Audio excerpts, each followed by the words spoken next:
3 വീടുകൾ ആകാശത്തിലേക്ക് തിളങ്ങുന്ന നക്ഷത്രമാണ്. ഒന്ന് അല്ലാഹുവിന്റെ ഭവനമാണ്.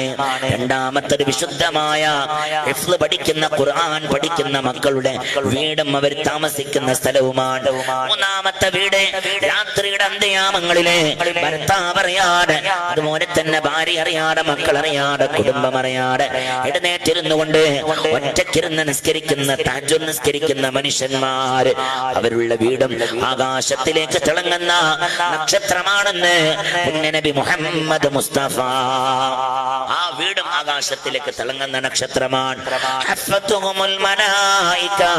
അവിടത്തിലേക്കാണ് മഹാന്മാരായ റഹ്മത്തിന്റെ മാലാഖന്മാർ ഇറങ്ങി വരുന്നത്. അവിടെയാണ്